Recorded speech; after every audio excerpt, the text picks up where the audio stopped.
Hiya. Hello, nice to meet you. Nice to meet you. I'm Foujia. Like Zainab, I'm a year 13 student. I'm 18 years old and I'm an immigrant. And I want to come here today and I wanted to talk about that. So I was born in Bangladesh and then I came to Spain when I was really young. And I grew up there. And I came into this country 5 years ago when I was in year eight. And it was close to COVID, but I did get to experience school a bit more. And I think being a migrant is something that people have such controversial opinions about a lot, especially in our current political climate.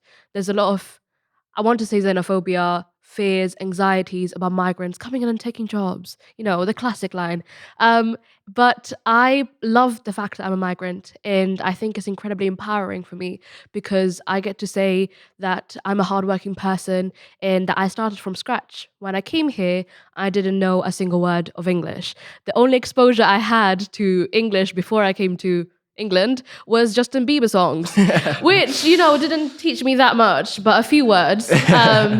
So I think that it's a proud part of my identity and it's something that I'm using every day to try and create change. Yeah, So that's what I mean. amazing. Yeah, and I just wanted to say Justin Bieber is a guilty pleasure of mine as well. So Still is, but we don't talk about that. So do you mind, telling us exactly how that experience was like coming to a new country, being a migrant here? So it was a huge challenge. It was incredibly hard. It was intimidating. And I used to be incredibly introverted and really just shy in general. I had stage fright. And I think... And now she's on stage, everyone.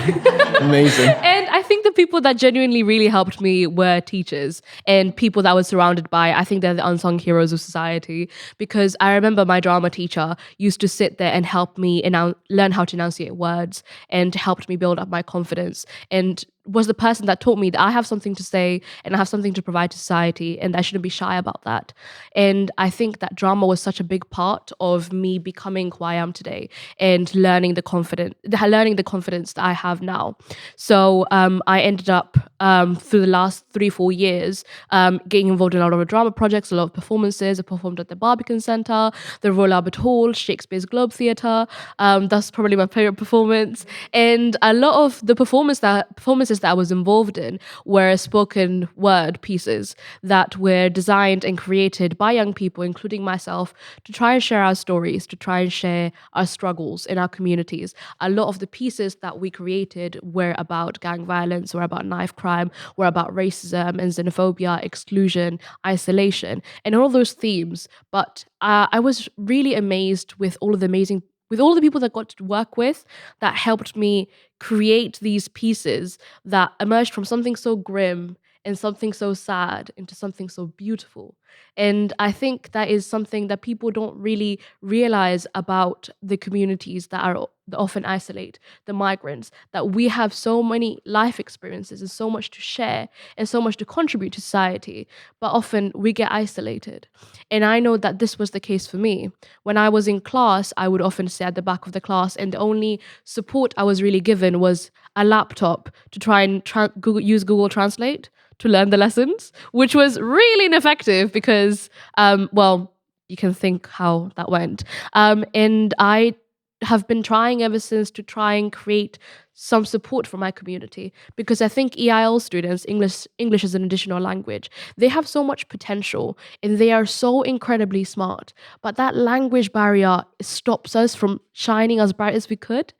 So I've been a mentor for years now. I've been mentoring people that are EIL students. I've had multiple workshops and clubs and societies I've created in my secondary school, in my sixth form, and around my community as well, around my neighborhood, that are focused on debating, on drama, on building that confidence and those skills, because young people have so much to offer, but oftentimes that barrier of language is the thing that's stopping them. And I am really proud that I've been involved in that. But I think recently I've identified that the problem isn't that we young people aren't motivated, that young people aren't interested. I think the problem we have is that we don't have the right support from our government as well. which is why I've been involved in a lot of advocacy work with the Fair Education Alliance. And the Fair Education Alliance is a coalition of charities that are like united by different sponsorships and corporations. And the aim is to try and tackle different education inequalities. So we've worked towards like making free school meals available across primary schools in the country, and lots of different other issues such as increased presence of police in schools where there's a high BAME population. And one of the issues that I always advocate for is the support for EIL students, because there's very limited support in secondary schools and sixth forms. There is some in primary schools, but I think oftentimes these people, the people like myself, are overlooked. And I accredit my success and my ability to be able to sit here and speak to you, to the teachers and the kind, loving, and amazing people that I've met that helped me become who I am. So, So because I think that's one theme that's very common within your story about having, I guess, a mentor, essentially someone there to guide you, someone who's can relate to your personal experiences. Can you speak a bit more about why that is important, especially specifically to you and also to young people out there that might face similar situations to yes. So yourself? I think people underestimate the power of being able to see someone like yourself up in a stage or on TV or in a place of success, in a position of power. People genuinely underestimate the importance and value that has. And I think that is something that for me was really important. It was really important for me to see a person of color, a Muslim woman, an immigrant, a young person to be up there speaking and also to be mentoring me. And I've met a lot of people like myself throughout the years, and that has helped me improve my confidence, but also has reminded me the importance of giving back to my community. And this is something that I try very hard to instill in my community. And I'm trying to create a program in my own charity right now. Oh, really? Yeah, so over summer, I mean, right now I'm doing A-levels. I have exams coming up right now, which is not nice. But over summer, I'm planning on starting my own program to try and gather mentors and people that are like just studying A-levels or at university or at corporate jobs, and try and like encourage them to volunteer to be a mentor for young people that are migrants or are from disadvantaged backgrounds. Because I think and focus specifically on skills, because we have mentoring, we have tutoring. I was a tutor as well for subjects and academics, but sometimes you can be the smartest person in the room, but if you don't know how to speak, if you don't know how to express yourself, you're going to be limited and your potential is going to be limited. Thank you. So I think that's why I'm trying to create this program to help people to unleash the potential we have amongst our young people. Wow, that's amazing. I think, just go back to an earlier point you make. You were talking about how you did poetry and drama based on some of the cruelties and the violence that a lot of people have experienced. I think I'm very curious about how, you channel those negativity, those challenging experiences into positivity, into art, into something that's beautiful. Do you mind, Yeah. So I think at the core of it, we think that all of the barriers we have in society, someone might be a young carer, some might be a young parent, someone might be an immigrant. These are barriers that are stopping people. But the reality of it is that a lot of people are suffering and they are struggling and they have all of these barriers, but they're succeeding and they're working hard in spite of it. And I think that's the idea that helps me and helps people like myself try and channel that poetry, because I think that's the core message of it. It's not that, it's not the oppression Olympics. It's not like, this happened to me and that happened to me and now I'm in such a disadvantaged position. No, the core of it and our message is that all of these horrible things have happened to us. All of these negative emotions and all these negative experiences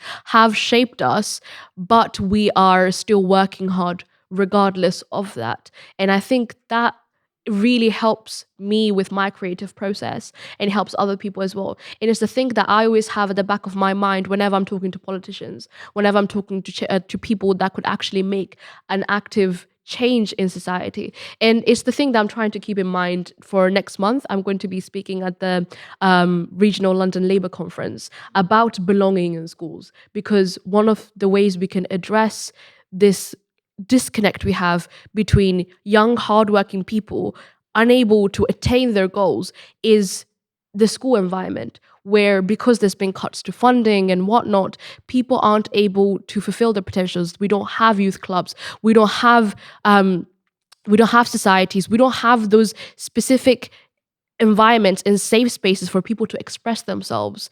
And I think that that is one of the things that I really want to emphasize today and like in the future as well, that we need to create those spaces and we need to help young people fulfill their potential. Yeah, no, I think that's amazing. Yes, I think that's amazing. I think one thing that I think speaks clearly about you is that you're not just happy with settling with the status quo. You're very, you're a doer. And can I can I talk about what exactly motivates you to, what fuels you and drives you? Because I think a lot of us are aware of some of these issues, but we're quite content just sitting back. What pushes you that extra mile to want to make a difference and even start your own program? And that's quite amazing. I think going back to the kind, amazing people that I've had the privilege of being surrounded by, I think the people around me, my family, and my community is what motivates me. I think there is this idea that in order to be successful, in order to be happy and succeed in Western countries, you need to westernize yourself. You need to change your identity. And I have been surrounded by amazing people, including my mother and my father, who have very humble roots back home in Bangladesh. And they have worked hard and relentlessly despite that. And a lot of people in my community that do the same thing. And I think those are the people that motivate me. And I, as a young person, when I was 14, 15, I also wanted to be a lawyer. I also wanted to go into the corporate world. And one of the things I realized that one of the beliefs I held was that I needed to not wear the hijab. I needed to change my accent. I needed to, which I'm going to be honest, I did change my accent. Because I had a really thick accent and people couldn't understand me. So it was a functionality issue. But I think I held on to these beliefs that I needed to change myself in order to be a successful woman. And I think that part of my motivation is that I want a young girl that's also like a young brown girl who's Muslim, who's a hijabi, who's also an immigrant that's just like me, or even completely different to me, to feel that they don't have to change who they are in order to be successful, in order to speak out, that you don't need to wear a suit, that you don't need to I don't know, wear like expensive clothes or whatnot in order to fit in order to in order to speak out. So that's the thing that really motivates me. I don't want people to experience what I've experienced. I want them to grow up in a world where power, success isn't the conventional white image. Wow. Round of applause. Thank you for sharing your story. I think it was amazing. Thank you so much.